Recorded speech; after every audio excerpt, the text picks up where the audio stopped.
Hello, my great and wonderful people. We welcome you once again to our today's episode of this program. And today we get this very message. We want to say one quickly review to Una concerning the things when we say if they happen right now for inside this country, Nigeria. Honestly, ever since when we say disobedient movement, they go on with the wonder where Lai Mohammed go. With the wonder where this man go, abi sickness don't put am for one corner. With the wonder now he don't finally come outside. He must get something to talk. Lai Mohammed, why you no go get something to talk? Now, according to the information when we they receive, it concern the one when we say Lai Mohammed, they finally come outside to get something when we say he want to accuse Peter Obi. Every one of them don't define one way or the other to accuse Peter Obi ever since. They not get anything to hold on to. Now, Lai Mohammed don't come outside with something. Why we call him Lai Mohammed? He must get something to prove. And according to this very one, it does say Lai Mohammed bashed for accusing Peter Obi of sponsoring Endsars protest. Lai Mohammed, shame not dey your eye at all. If shame not dey your eye, it's supposed to sit there for your ear. When you will hear the reactions of Nigerians, you're supposed to expect, say, after EBC you don't release this kind of message, Nigerians will definitely come after you. You're supposed to reserve some shame for your ear when EBC you will hear am. But you not get shame for ear, you not get shame for eye, you not get shame for every part of your body. Now, the reason why EBC people like you will feel come outside like this to the release statement like this very one. All right, my great and wonderful people, before we go ahead to read wetin input down here, we'll first of all use this medium to apologize in case we sound so funny because of our statement. We did very sorry. We not really mean to be insultive, but the way we're going to be say this people, if we not talk to them, the way we're going to be say they're supposed to talk to them, I believe say that they feel like Odunga, saying that they get the whole universe. It's not supposed to be like that. All right, maybe we do one or two things for inside this very one before we'll conclude together for the comment session. And as we put our hand there for inside this matter, they can make us understand, say, the professionals under the platform of Coalition of Nigeria Professionals for Good Governance, when they call CNPGG, don't call out the Minister of Information and Culture, when it be say in name na Lai Mohammed, over the statement when it be say in credits to October 2020 Endsars protests, when it be say it alleged, say the person when it be say he sponsored that very event, say na presidential candidate of the Labour Party, when it be say in name na Mr. Peter Obi. And still on top of the matter, the make us understand, say, according to some online reports, Lai Mohammed, he claimed, say, most of the young men and women, when it be say they engage themselves for Endsars protest movement, currently now that they campaign for Labour's party flag bearer for Twitter and other influential social media platforms. But this group, when we say that they call CNPGG, they talk say na Lai Mohammed, they talk because Endsars protests na consequence of bad governance when it be say they caused by insecurity, youth unemployment, poverty, and also police brutality. And according to them, say the facts when it be say this Minister of Information, when it be say in name na Lai Mohammed, never come outside to debunk this very report when it be say the credit to ransom. After 24 hours, this one shows say this man, he really authorized these very statements. And as we put our hand deep, the contour say for inside the reports, the see and say Lai Mohammed in say the recent development when it be say it dey happen right now, say it don't dey reveal the brain behind Endsars protests for inside this country, Nigeria, when it be say it leads to a lot of destruction of government properties and also security agencies, when it caused them to lose their lives. I beg my people, make una hold on. May we quickly ask this very question before we continue. Wetin be the latest development when be say Lai Mohammed they talk about? Say if they review the brain behind Endsars protests. When Nigerians still say no to oppressions, when Nigerians still talk say enough, not they enough, I don't understand. So una be expect say may Nigerians just keep low like that forever.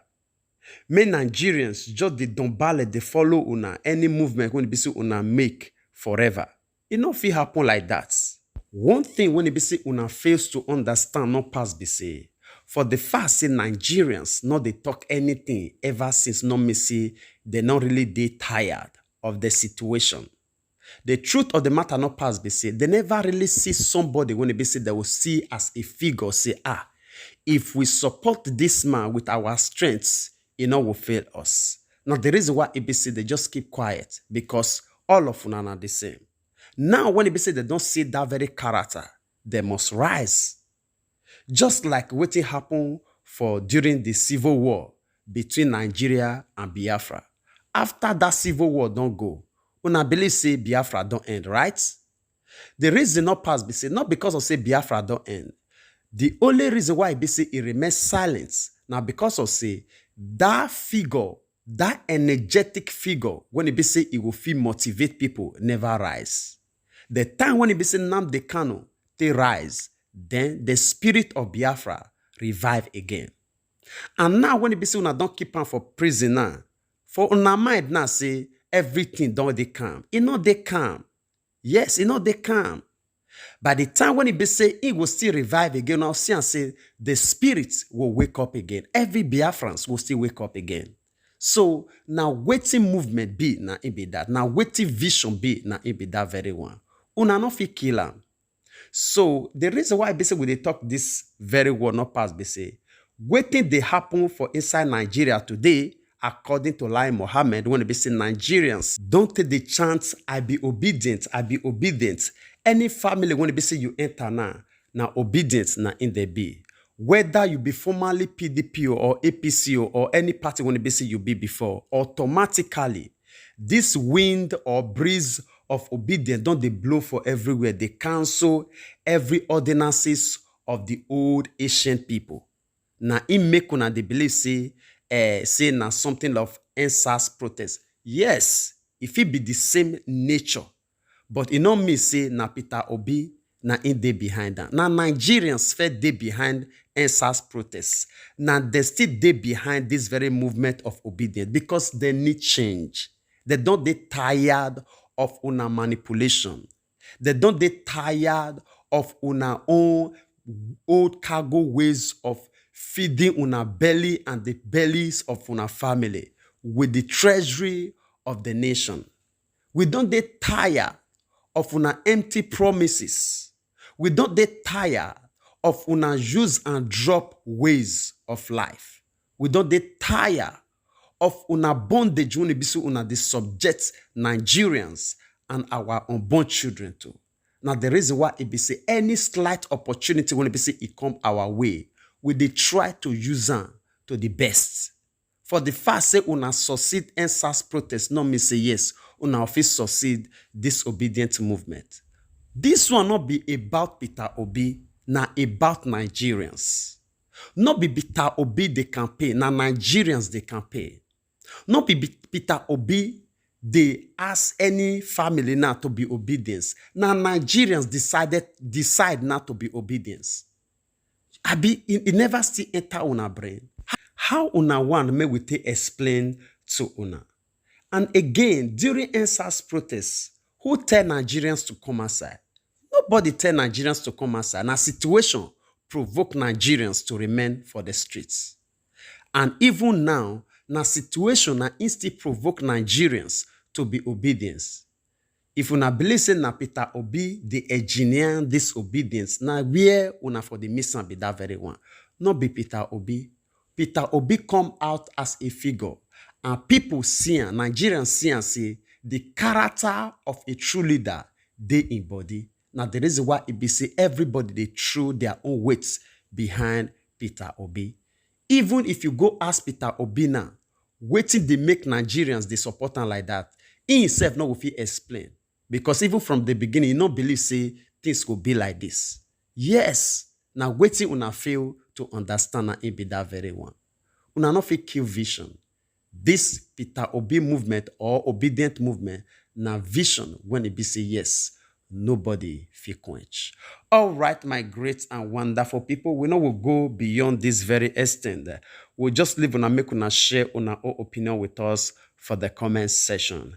And before then, we want you this medium to really appreciate each and every one of you for your time, your efforts, the way when visit the help or they share this broadcast, your likes, your comments, all of them, we appreciate them. I beg make you not forget to help us share this very one so that we still reach our brothers and sisters all over the world, because we believe we want to say information, not power. And as we do so, God Almighty will bless you. We would like to draw the conclusion of this program here. We will see you again when we see you. Remember, we love you all. Bye-bye.